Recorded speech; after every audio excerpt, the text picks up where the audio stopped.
கிறிஸ்துவுக்குள் பிரியமானவர்களே, இந்த நாளுக்கான தியான வசனம் யோவான் எழுதின சுவிசேஷம் 4வது அதிகாரம் 13வது வசனம். John chapter 4 verse 13. இயேசு அவளுக்கு பிரதியுத்தரமாக, இந்த தண்ணீரை குடிக்கிறவனுக்கு மறுபடியும் தாகம் உண்டாகும். நல்லா சிந்திச்சு பாருங்க. அந்த சமாரிய ஸ்திரீ என்ன சொல்றா, நீ யாக்கோபை காட்டிலும் பெரியவனா அப்படின்னு சொல்லி கேட்கும்போது ஆண்டவர் அதுக்கு பதிலே கொடுக்கல. அவர் அதை பற்றி அந்த கேள்விக்கு பதிலே கொடுக்காம அவர் என்ன சொல்றாரு, அவர் உனக்கு தேவை என்னங்கிறத காட்டுவதற்கு இந்த தண்ணீரை குடிச்சேன்னா உனக்கு மறுபடியும் தாகம் உண்டாகும். அதாவது போன வசனத்தில் என்ன சொல்றாரு, முந்தின வசனத்தில் அவர் இது ஆண்டவருடைய ஈவு அப்படின்னு சொல்லி அவளோட ஒரு தொடர்பு கொடுக்கக்கூடியதா, அவளோட ஒரு இணைப்பை கொடுக்கக்கூடியதா, அவளை அவளோடு ஒரு பேச்சு, ஒரு சம்பாஷணை செய்வதற்கு அந்த வசனத்தை ஒரு வாய்ப்பா பயன்படுத்தி கொண்டு விட்டு, இப்பொழுது அவள் இந்த மாதிரி நீ யாக்கோபை காட்டிலும் பெரிய ஆளான்னு கேட்டா அதற்கு பதில் சொல்லாம அவர் என்ன பண்றாரு, இந்த தண்ணீரை குடிச்சேன்னா உனக்கு மறுபடியும் தவிக்கும். நம்ம பார்க்கிறோம், யோவான் 19வது அதிகாரம் 28வது வசனத்துல கல்வாரி சிலுவையில் இருக்கும்போது எனக்கு தாகமா இருக்கு அப்படின்னு சொல்லி சொல்றாரு. என்னன்னா, இந்த ஒரு நல்ல ஒரு அனாலஜி என்று சொல்லக்கூடியதா ஒரு நல்ல ஒரு ஓமானத்தை கொடுக்கிறாரு. தண்ணீர் வேணும்.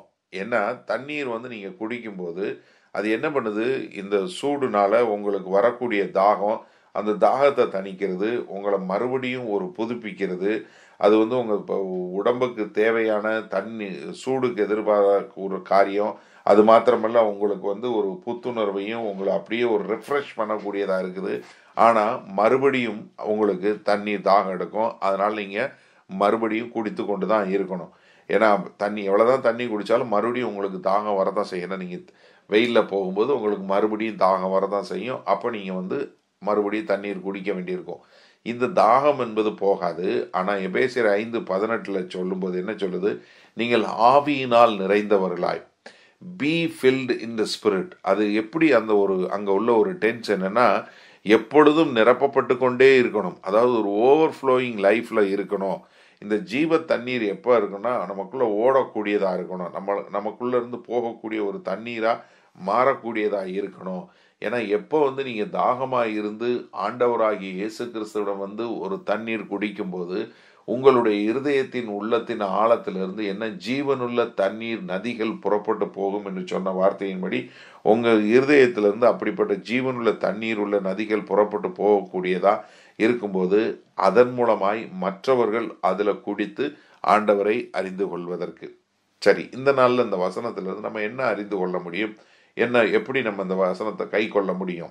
முதலாவது, ஆண்டவர்கிட்ட ஒரு காரியம் நம்ம கற்றுக்கொள்ளணும். சுவிசேஷ ஊழியம் பார்க்குறவங்க இந்த காரியத்தை ரொம்ப தெளிவாக கற்றுக்கொள்ளணும். யார் பெரிய ஆளுன்னு நீங்கள் ப்ரூவ் பண்ணவே தேவையில்லைங்க. ஆண்டவரும் செய்யவே இல்லை. நீங்கள் புதிய ஏற்பாடு எடுத்து வாசித்து பார்த்தீங்கன்னா, ஆண்டவராகிய இயேசு கிறிஸ்து ஏறக்குறைய ஒரு 100க்கும் மேற்பட்ட கேள்விகள் கேட்கப்பட்டது. அவர் டைரெக்டாக பதில் சொன்னது 4 கேள்வி 5 கேள்வி தான். மீதி எதுக்குமே அவர் எதிர் கேள்வி தான் கேட்டார். இல்லைன்னா அந்த கேள்வி கேட்காதவர் போல தான் இருந்தார். அப்போ உங்ககிட்ட யாராவது கேள்வி கேட்கும்போது நீங்கள் பெரிய ஆளுன்னு ப்ரூவ் பண்ண பார்க்குறீங்களா? தேவையே இல்லைங்க. ஏன்னா இது ஒரு கிளியர் மாடல், ஒரு எவாஞ்சலிசம் பண்ணுவதற்கு ஒரு நல்ல ஒரு மாடல் கொடுக்குறாரு. என்ன, முதல்ல நீங்கள் தொடர்பு கொள்ளுங்க, அவங்ககிட்ட பேசுங்க. பேசும்போது அவங்களுக்கு நித்தியத்தை குறித்து காட்டுங்க. அப்படி நித்தியத்தை குறித்து காட்ட உடனே அந்த நித்தியத்தை அடையணும்னு நினைக்கும் போது அது தேவனுடைய ஈவு, இது தேவன் கொடுக்குற gift, it's a gift of Godன்னு கொடுங்க. அடுத்து நீங்களே அந்த ஜீவ தண்ணீரை பெற்றுக்கொள்வதற்கு அதை எப்படி பெற்றுக்கொள்ள முடியும்னு சொல்லி அந்த ஜீவ தண்ணீரை கொடுக்கக்கூடியவங்களா வரும்போது அவர்களும் அந்த ஜீவ தண்ணீருக்குள் வந்தடைய முடியும். ஆண்டவராகிய இயேசு கிறிஸ்து அந்த நாளில், நான் ஒரு நிமிஷம் நீங்கள் கற்பனை பண்ணி பாருங்களேன், நீங்கள் அந்த இடத்துல இருந்து அந்த பெண்மணி உங்களுக்கு அந்த பெண்மணி இப்படிப்பட்டவள்னு தெரியும் போது அவள் நீ யாக்கோபை விட பெரிய ஆளா அப்படின்னு சொல்லி சொன்னால் நீங்கள் உடனே அங்கே தர்க்கம் பண்ணியிருப்பீங்களா? இல்லை அவங்ககிட்ட எப்படி பேசியிருப்பீங்க? கர்த்தர் நமக்கு கிருபை பாராட்டுங்க. இன்னைக்கு அநேகர் தேவையில்லாத விதண்டவாதம், தேவையில்லாத வாக்குவாதங்கள்னால இன்றைக்கு நாம் அநேகரை கிறிஸ்துவுக்குள் வழிநடத்த முடியாமல் நம்ம தவற விட்டு விடுகிறோம்.